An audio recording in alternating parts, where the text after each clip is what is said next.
So our panelist now is Sophie Peterson. She couldn't be here live with us at the event, but she's been a longtime client on and off actually for a number of years in a number of different ways, based in the UK.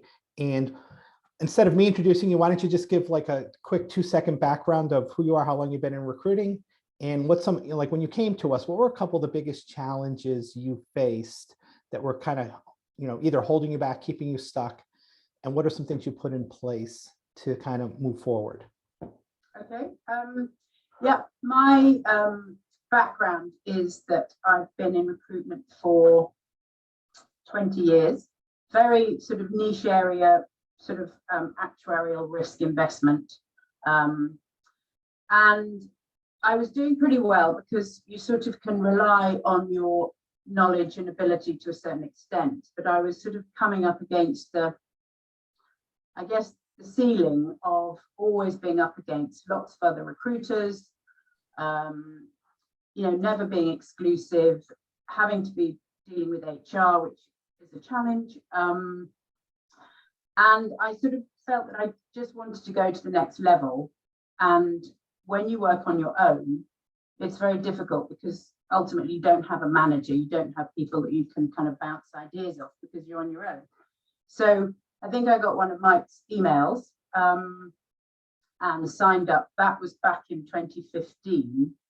And then after that, had one of my best years ever. Stopped for whatever reason, and then started again. I think it was probably just around COVID.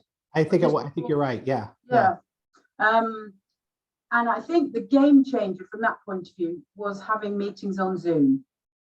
Being remote and having a phone call, I did find quite difficult to concentrate with, but that whole Zoom thing completely changed everything.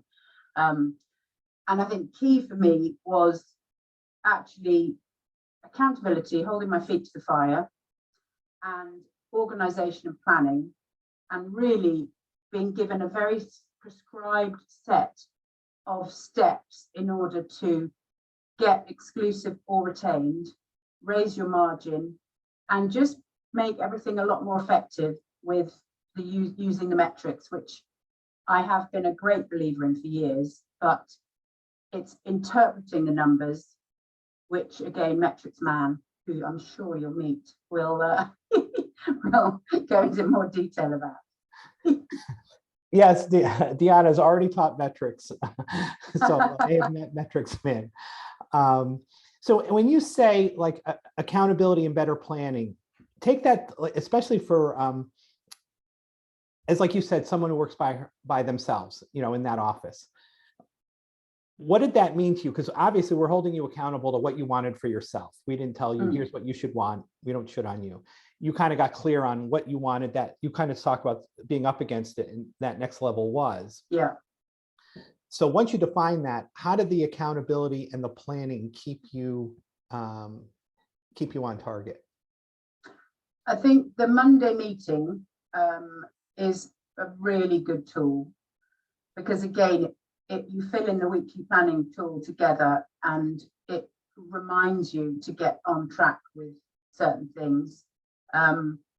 It forces you to actually look at what you need to do, rather than starting the day, opening your emails and then shutting down your computer and thinking, whoa, what just happened?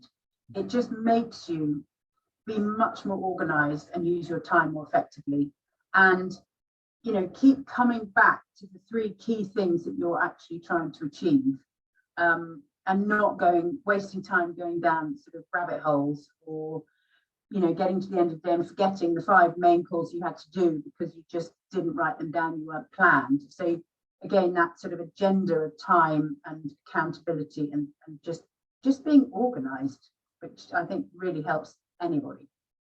So kind of, if I'm hearing you correctly, clarity of, okay, this is what a successful week looks like. Here are the things, if at the end of the week, if I've done all these things, I've had a really good week. That's in alignment with what my annual goals are. Right? Yes. And then the other thing, and how did you use, you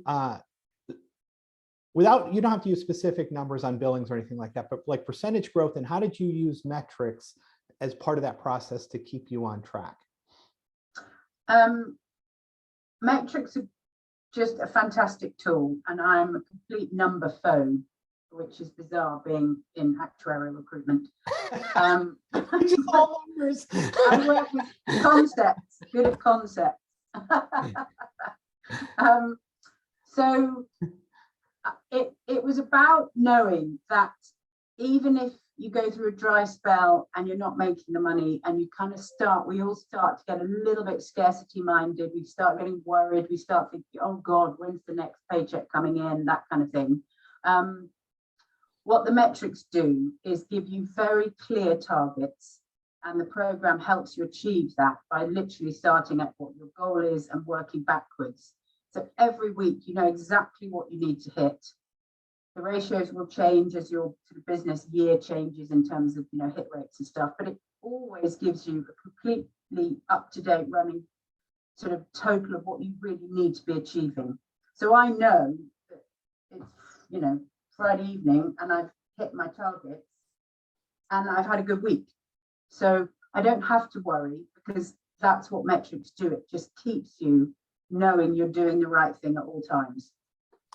Because, you know, as a solo operator, some months are probably pure gold, you know, multiple placements, and some months are pure hell where stuff blows up, there's no revenue.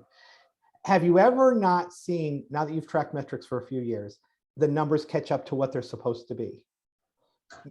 No, I mean, it's interesting actually. I've just come through a period whereby I had a client that was doing a big recruitment campaign. I was sending them CVs, interviews, I mean, you know, and I was just like, when are we going to make a placement here? Loads of first interviews, and I watched my metrics kind of sliding upwards, you know, first time interviews to placements. But eventually, like, you know, 2 weeks ago, I made 5 placements in 2 weeks, and suddenly, it, you know, as you say, Mike, I was due. You know, it was just a matter of time before it did catch up. That's when you're due for 5, it's really hard to still believe. Yeah. Because I've been there. It's like, I believe, but like, what am I doing wrong? The world's coming to an end, type of thing. Because sometimes it's okay when you're due for 1 or 2, that's one thing, but when you're due for 5,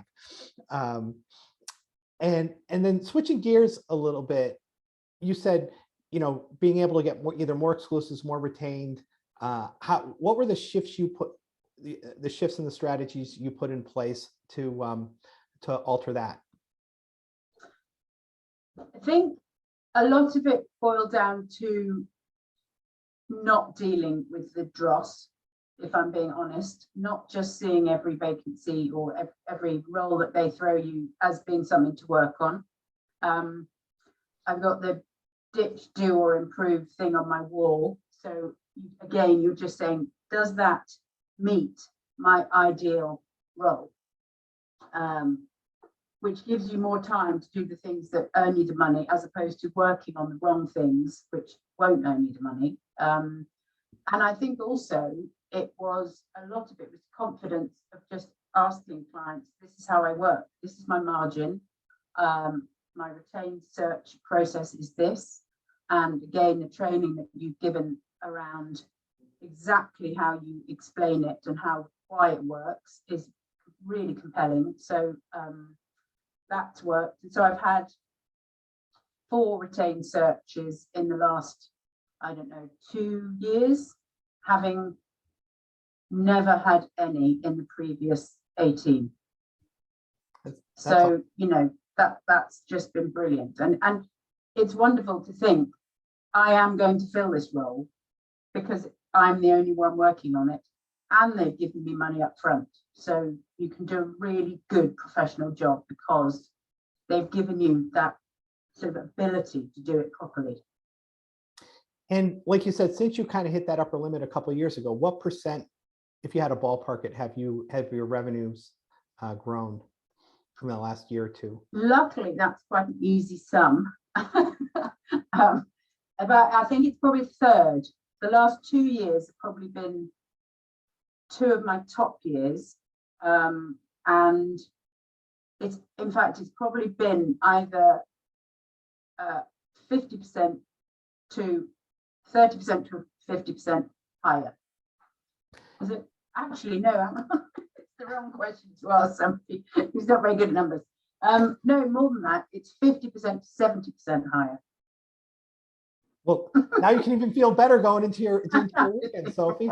I should have prepared for that. And have you had to work harder and longer? No, actually, I think it's just working more efficiently. And yeah, being just very strict with your time and not wasting it, and just, yeah, making sure that you don't kind of drift away going down rabbit holes. I always want to make sure people hear that, because, and this used to be my belief too, so I'm not beating anyone up. 50% more revenue was at least 30 or 40% more effort, right? You know, that they went in sync. It's when you combine the right strategies, like you talked about, planning your week out every week, knowing what the metrics are, knowing what to be focused on, that you can grow 50 to 70% without working longer or harder. Awesome. That's fantastic. Anything that I didn't ask you, Sophie, that you wanted to bring up, that you would recommend as ways for people to kind of get some of those results, growth without the corresponding effort? The other thing which the program I think has been brilliant with is having the training through the month, and also access to both the mindset and Kathleen, or you know, whoever you get as your sort of one-on-one recruiter, because it's just been lovely having access to somebody that really knows their stuff, that has loads of experience, and that you can talk to somebody about, well, what do I do in this instance? What do I say here?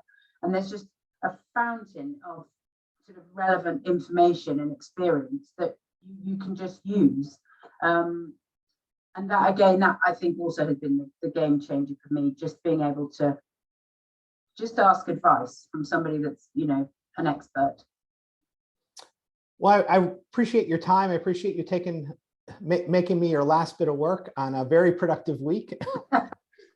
And we'll see you on the Monday planning call. Yes, great. Well, thanks very much. Well, thank you, Sophie. Have a wonderful weekend. You too. Great. Bye-bye. Bye now.